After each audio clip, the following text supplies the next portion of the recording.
Yes, hello and welcome to the Any Given Sunday Australia podcast, the only podcast happy to be awake on a Sunday and a Monday for the playoffs. We're on to the divisional round, which is huge. The end of the year is finally upon us. We've got a special guest in our studio. It's a very tight studio with four of us in here. Joshy Clutterbuck from the Bloody Brilliant Beers podcast up in Brisbane. Welcome aboard, mate. Mate, thanks for having us. Sorry for making it so tight here. There's just a couple of big blokes with big shoulders on this couch, so... Oh, look, I'm not that big. Speaking of, Charlie Pick, welcome aboard, mate. Great to be here and great to be... Look, obviously we're still grieving what happened to your respective teams in the last round. Very excited to be previewing Divisional, and as the last team standing, great to have your support throughout the playoffs, guys. Fuck you. That I've railroaded you into. Yeah, lovely.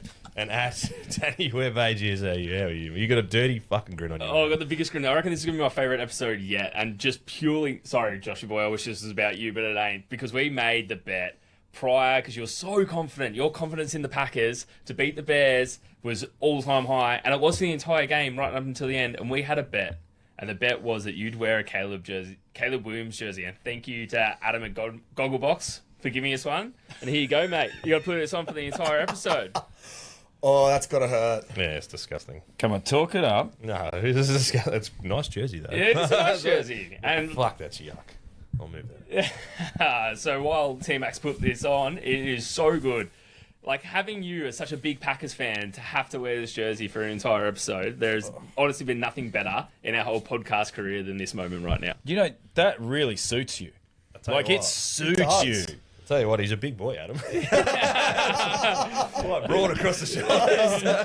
Yeah, thanks, Adam. And that was 12 months. That was the deal. It was 12 months wearing that. Like every day for 12 months. Yeah, every episode. I want to see you in your budgies for 12 months. I told you, if we were in a more comfortable position where I wasn't, like, hiding everything, you wouldn't even be able to see the budgies if I sat on this couch. Views would absolutely skyrocket. OnlyFans at Any Given Sunday.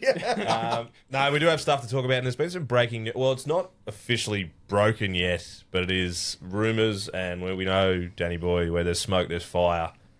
Harbaugh, you called this last week to the Giants.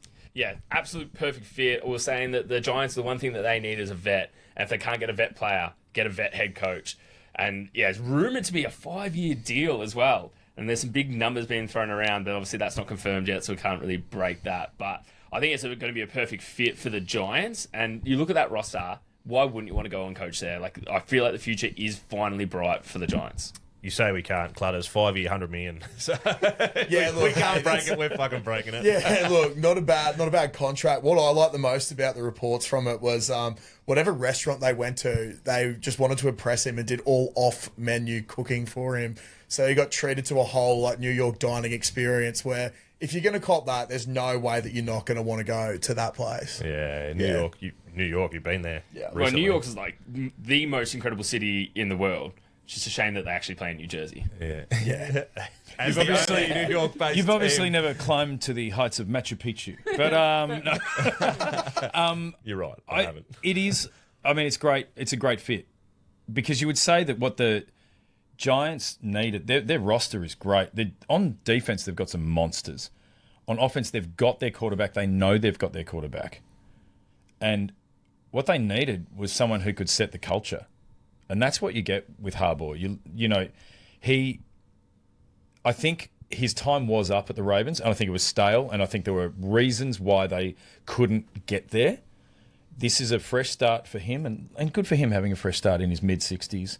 But like... Imagine getting $100 million in mid-60s. That's fucking delightful. Or another 5-year deal. Like, he's already done 18 seasons. Like, that, we're getting on here. Just retire, mate. Like, surely you made enough money. Like, go live a good life. The first question to him in the press conference is, "Your super sorted?" Do you want to tip some extra into super? Salary sacrifice for super? 401k or whatever. Yeah. But I think it's a great situation. Great situation for Harbaugh. I think there's now a big question about what identity that offense is going to have. Who's the OC going to be?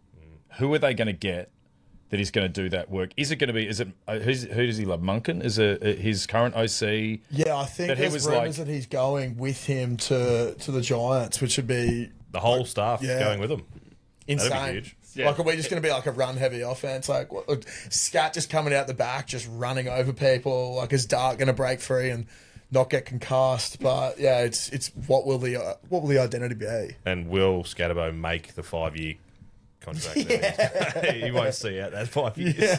Just an interesting point coming from the Ravens side of things. So obviously Lamar Jackson was a major factor in this, and the owner's actually already gone to Lamar being like, you need to restructure your contract for the next few years and lower that money so we can bring other players in.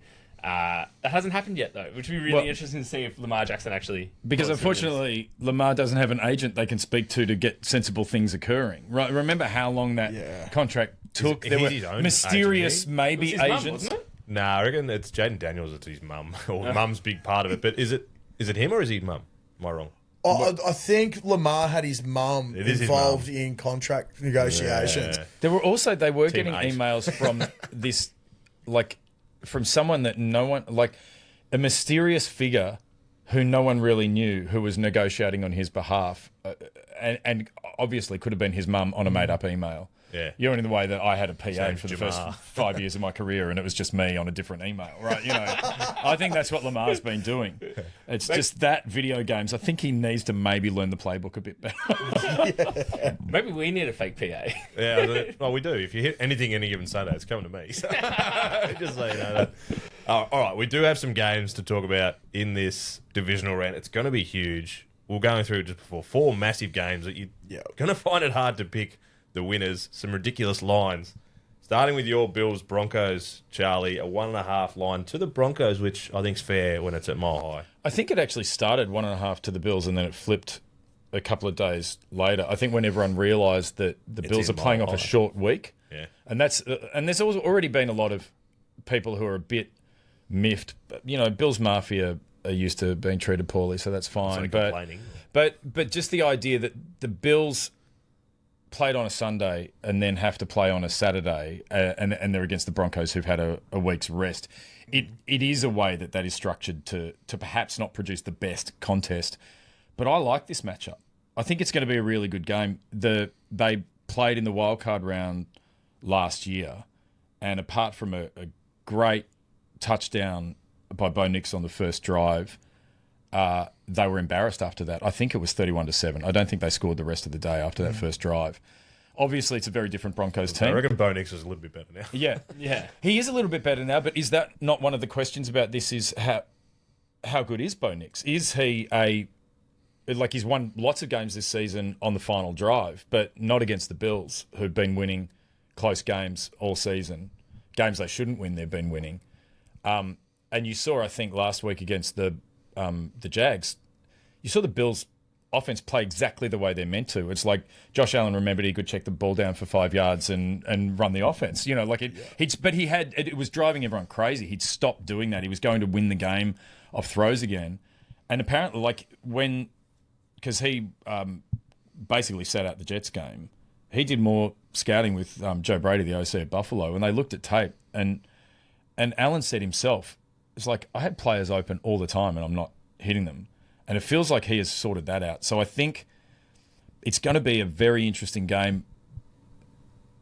The difference for me is going to be if the Bills' run game gets going, if James Cook goes over 80 yards, I think that will be the difference. Obviously, the run defense at the Jags really shut down the Bills' running offense. It's not the strength of the Broncos. On defense, you would say Pat Surtain is arguably the best corner in the league. And what a lot of Broncos fans are saying this week is the Bills are a terrible matchup for them because his job is to take out your best receiver.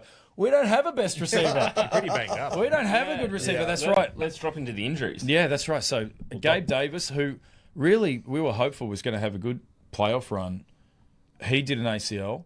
Tyrell Shavers, the hardest working man in football, does all the dirty work for the Bills and has taken some great catches, made some great plays, made a great play last week. He did his ACL and played 22 of the remaining 35 offensive snaps with an ACL. Like, I don't know anyone more committed to the team. Psycho. That's right. Like, incredible effort. But that means Curtis Samuel's coming off IR, likely to start, which is good. There's not a lot of tape on him because he's been out injured most of the season. Yep. Cooks is looking good. He's been making big plays, and he might be the guy that Surtain has to mark. But Khalil Shakir last week, 12 from 12. It was actually the highest number of consecutive catches without a drop ever in a game, and definitely in a playoff. So he's going to be big. I don't think they're going to spend Surtain shutting down a slot receiver. Like, it wouldn't make sense to stick him on a slot receiver whose yards after the catch. It doesn't make sense. I'm a massive fan of Shakir. I think he's such a game breaker. Like, the way, as you said, like, you're not going to put your best bloke on a slot receiver. Even if they do, it's just going to open up the tight ends, who Alan's also a big fan of throwing to. So, before this chat, like, I've been flipping a coin on who I'd be going for this one, but I'm a Patriots fan. I shouldn't like the Bills, but I love Josh Allen. I just like his swagger. I think I have to ride with the Bills here. I love an upset in Denver. Yeah, Is it an upset though? I don't know if it is. With the fact they're playing in Mile High City, like we were talking off air about like the biggest home field advantage for this. Like playing in Mile High, like a lot of teams go into Denver and can't win. Yeah. And it's not to do with the crowd, it's the altitude. Like it's just playing in a very much a different environment, which will have a big thing. And Bo Nix is a different player to what we saw last year. I think the entire year, yes, he's only won games in the final drive, but he's looked more composed. It's like, you know, he's improved a lot since the last time the Bills faced him. And I feel like the offense and the defense on the Broncos have both improved since last year too. So I really reckon it's going to be a much closer game than it was last year in the playoffs. But, yeah, I don't know. Just because you two boys are jumping on the Bills, I've got to jump on the Broncos. Just give me some of that cocaine. You're the kind of person that at a restaurant you won't order the same thing if someone else has already ordered it. No way. And you end up mistake. end up eating something that you don't want. Yeah. Variety is the spice of life. But yeah, I think it's going to be interesting. I do think I started to feel confident about the Bills. A lot more confident than I was last week. I feel like the Jags were a much worse matchup for us. Yeah. Broncos are rested. I think the other question is whether or not Sean Payton can commit to the run. He's a difference maker. Well, he's a difference maker. He is, but I mean, he had nothing in his bag last year against the Bills, and also the Bills' run defense is probably the Bills are great at shutting down your passing game. They're terrible at stopping the run, and Payton has shown a tendency away from the run. He even on his play call sheet, I think he's got like written on the back of it, "Run the ball," like to remind himself. Yeah. To remind himself to run the ball. Everyone who's looking at it, I know he's going to run. That's it says it on his sheet. But yeah, the problem is he never flips it over. So he doesn't see it. So and they don't have the best running back room. Like that is a difference between these two sides. As we have the rushing leader for the NFL, as well as if Ty Johnson is healthy and plays again this week, that's a big difference. Davis has been playing well. I think that is where it's going to happen. And also, we've got a big offensive line compared to their D-line. Their defense is great, but it could be we win at the line of scrimmage. Was that granular and Billsy enough for you? It's very Billsy, that's fine.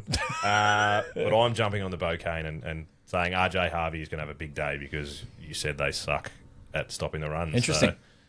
So the last time Bills played at Mile High, do you remember what happened? Does anyone remember what happened? Probably won. Bills won the game. If you're bringing it up. It came down to a kick. Like it was a field goal kick by the Broncos. Bills were up by 1 point. Missed field goal kick, but the Bills had 12 on the field. Took the kick again, and the Broncos won.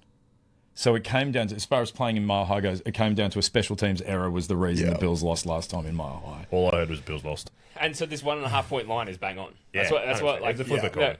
Yeah. It'll be 0.5 before the start of the game for sure. For sure.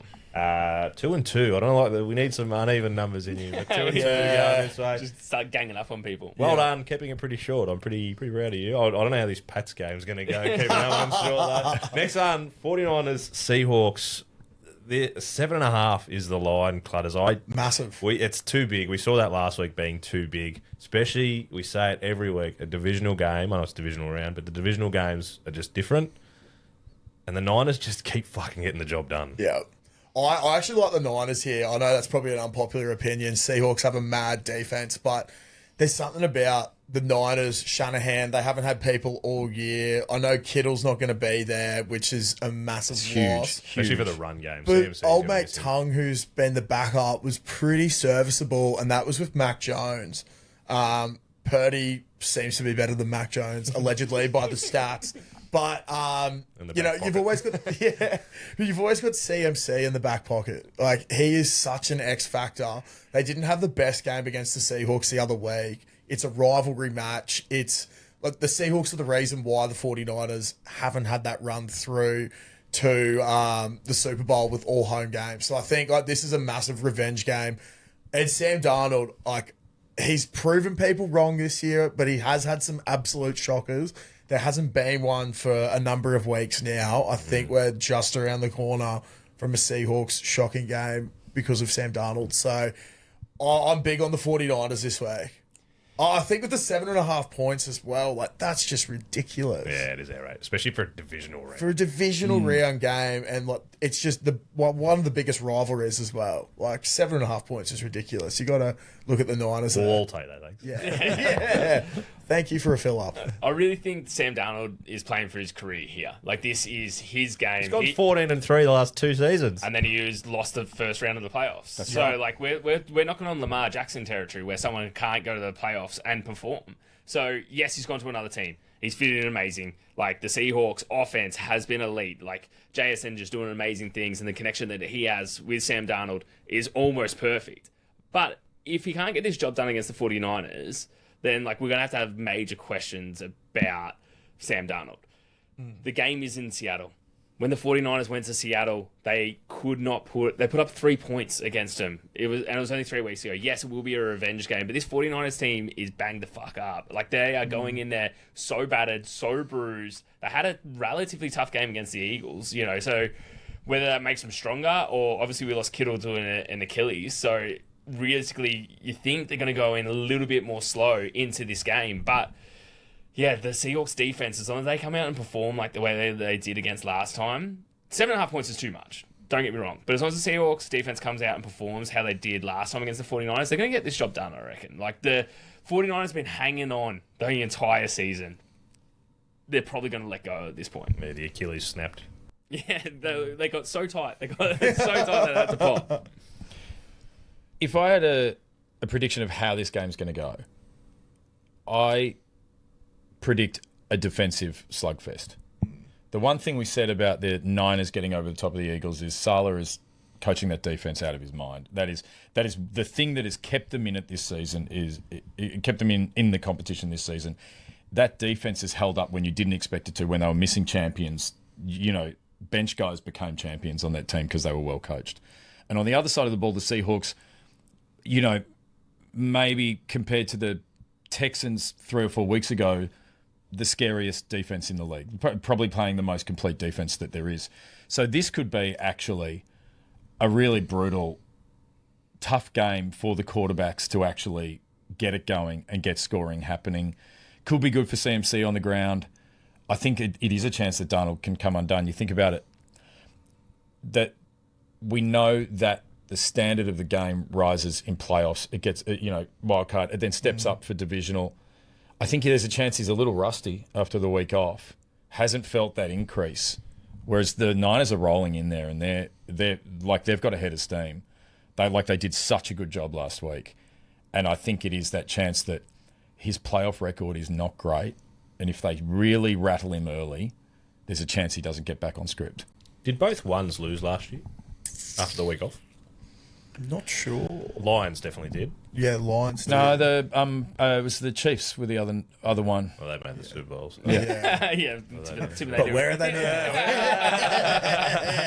I've got a fun one for you. I reckon that Sam Darnold's definitely going to throw an interception, but Seahawks are going to get the win, but not cover the line. So that's my little triple. Ooh, I And like that. JSN, 400 yards. They suck on defense. Yeah. Like, you even... Well, no, like I reckon pass all their defense cornerbacks, sucks. Yes, they're playing their 4th, 5th, 6th, 7th string. They're all playing for contracts for other teams next year. They're not going to stay with the 49ers. They're going to go get paid somewhere else because they're outperforming where everyone thought they were going to be. So I reckon they're going to go out there. This is like a tryout for them as much as it is a playoff game. Yep. So Which is what I would Malata never said, say isn't that it?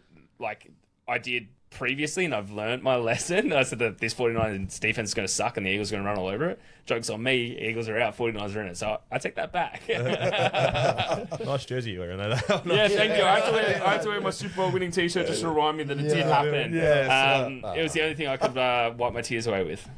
I do think, though, for us that gamble, JSN ladder, either receiving yards or receptions is fucking right up there. Who are you picking?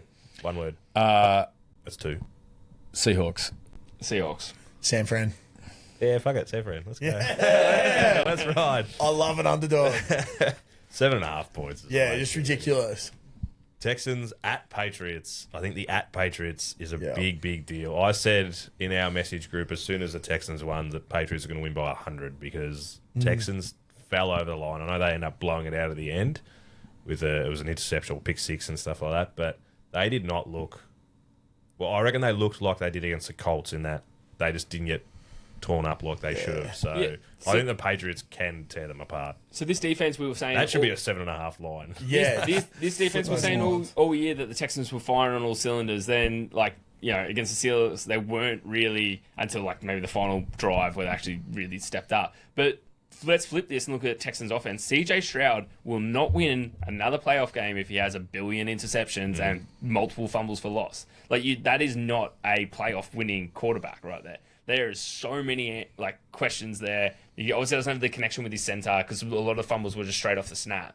That went over his head. That was not a good looking performance by the Texans. No.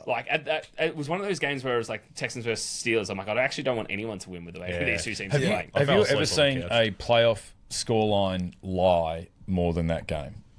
No, that scoreline at the end, it was I watched that game and it was that was definitely not representative of what you saw. It was such a terrible game of football.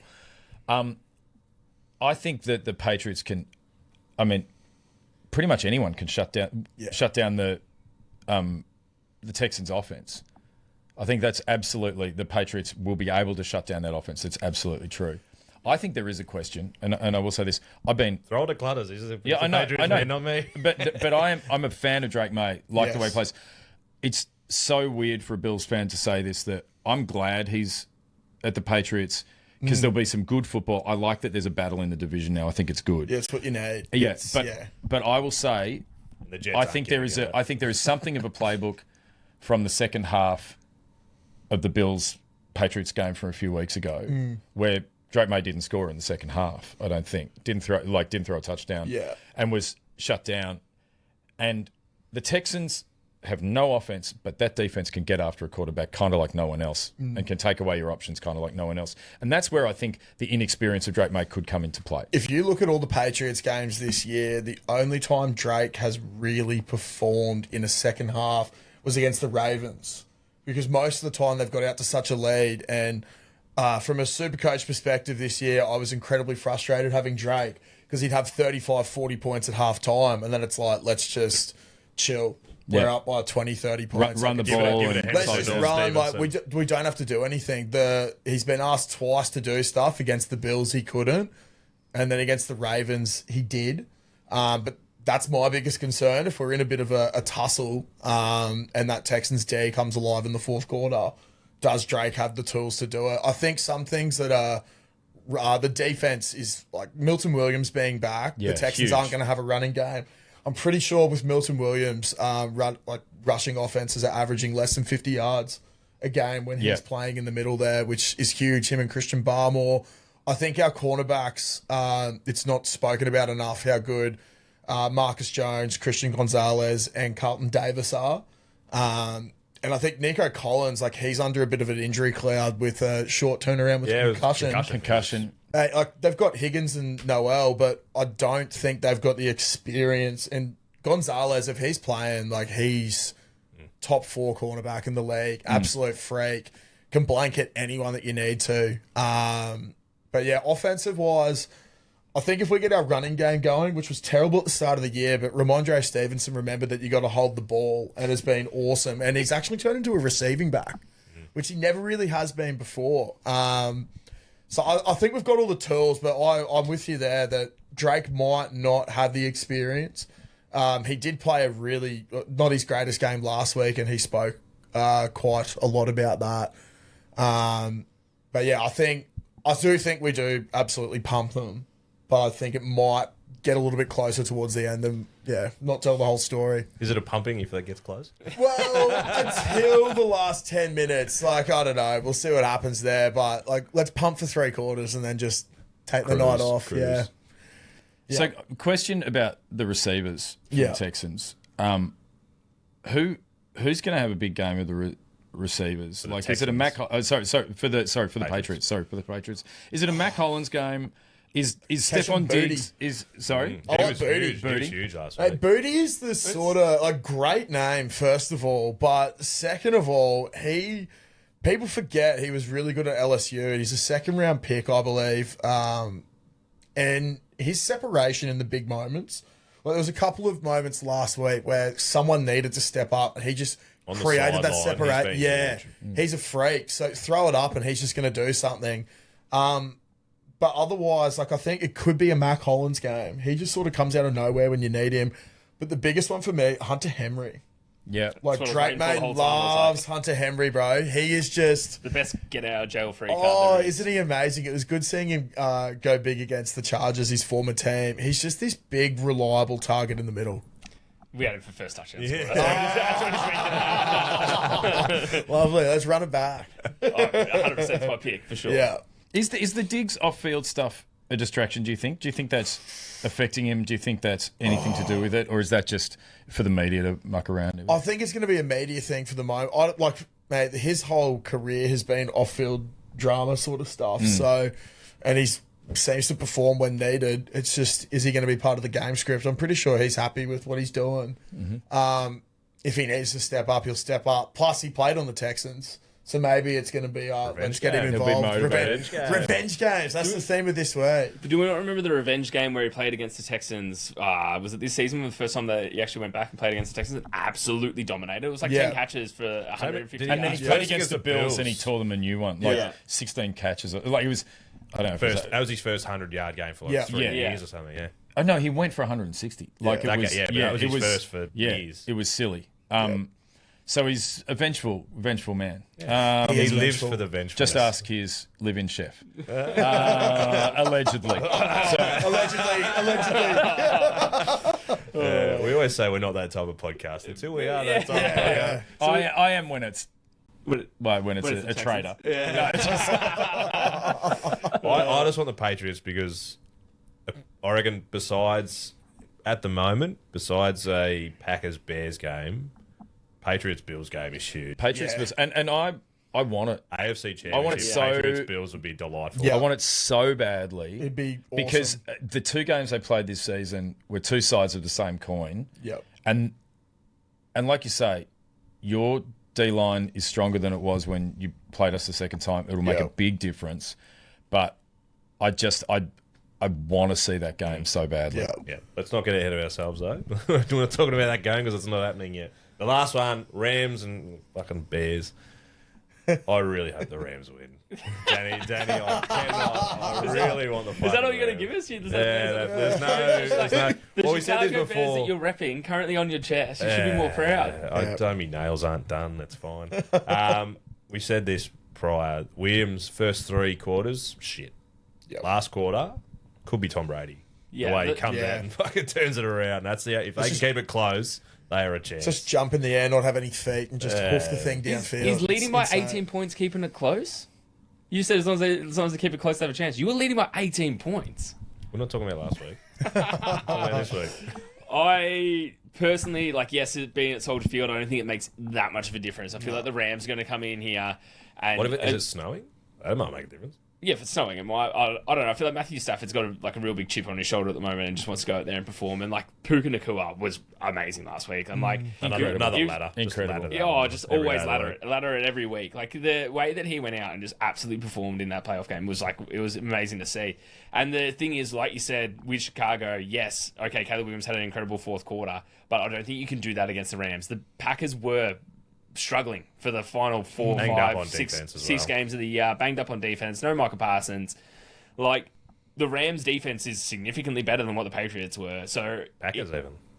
Yep, Packers. Yep, same P. PPP. But the Rams are going to go out there, I think, and definitely outperform the Bears on defense. So I don't think the Bears' offense is going to be enough to be able to then turn it around, if the Rams do get up. If you're going down the list, you're going QB, you're going Stafford. Wide receiver 1, Nakua. Wide receiver 2, Adam. You're picking the Rams. 10 out of 10. You 53 out need of 53. Stafford to start strong. He hasn't been starting strong the last couple of weeks. I think if the Bears sort of start to click, which you never know, they might this week, and come out in the first quarter and actually play well, if they get a bit of a lead, like I'm worried that the Rams can't come back. And I also think the Bears' D is quite good. Like The Rams had a comeback this week. They did. They had a good. Yeah, I was going to say they had a but good I think comeback last week. the Bears are a lot better team than Carolina. I don't think you can do that against the Bears and come back. Because look at Caleb's fourth quarter heroics. Like Bryce Young's not doing the fourth quarter heroics that Caleb can do. Yeah, I don't know. I think this is a bit of a risky one for the Rams, and I'm almost surprised that they are favourites. As you said, like Soldier Field doesn't really mean much in terms of this. Like, I don't know, is it Stafford has always had the Bears as his bunny, like maybe from his Lions days, but I kind of like the Bears here. I don't know if he didn't have the No, Bears. but yeah, he didn't really have throw the- a lot of yards, but he had Yeah, Megatron threw a lot there. of yeah, exactly. But we say that Soldier Field might not be an issue, but the Rams lost in the snow last year against the Eagles. So if it does snow, yeah, is it an issue, Charles? Well, I think last year's Eagles were a pretty serious outfit. They're a little bit better than the Bears. you reckon? Yeah, I think possibly you could say that. I think it's really. I think Caleb Williams, if he can play more than a great last quarter, like if he plays 2 average and 2 great quarters, I think this could be really interesting. Caleb Williams, I think, is surprising a lot of people with what he is capable of, and he made throws even last week that there's maybe 2 or 3 other quarterbacks could actually make. And on the other side of the ball, the Rams have been tested and they've come back well. Last week was hard for them. I think they were a bit shocked by that they were put in that position by Carolina. I think it's going to be closer than people think. And I lean to the Rams, and it comes down to more experience and McVay's experience in just more of these types of matchups. But I think it's going to be really close. I think it should be a good game. Who are you picking? I'm going to pick the Rams. Yeah, I'll pick the Rams. Danny? You got to give me those Bears. Fuck them If he keeps you in a Bears jersey, mate, you're not going to pick them every single week. Who said I'm wearing it again? It just looks good on you. The colours suit you. It really Brings does. out your It eyes. brings out your eyes. Yeah, that's absolutely right. Butters. despite everything I said, I'm going the Rams. Yeah. I just the experience factor. Love Devontae Adams, Puka Nacua. If as Charlie was saying, if Caleb can play more than the fourth quarter, I think they're in with a massive chance it's going to be close. But Stafford, Rams, pick them. Didn't even have to ask. We know exactly where your head's Fuck the at. Bears. I do think it might be a game. It just maybe the 3.5 kind of suggests as well. Whoever finishes with the ball Yep. could be field goal winning kind of setup. Well, we saw so And many. it's tough to kick a field goal there. Yeah, saw so many games in the wild card be like decided on that final drive, and Let's hope we have 4 close games. And I like reckon the this first week 4 this last week is week. going to be exactly the same. Like that 7.5 line for the Seahawks is so wrong. Like every game will finish, I reckon, within a field goal. Yep. Can I say something about this whole round and just something to think about looking at that list? Just think about the quarterbacks of those 8 teams. And one of these guys is going to win the Super Bowl. And think about I'll put money on that. yeah, but think about what that does to the story of each of them. If it's Stafford, he actually elevates to one of the greatest of all time because Yes. he's won 2 Super Bowls. And you think and you can't help With but the think dodgy all back. those years in Detroit. You know how many Super Bowls did we miss out on from that guy?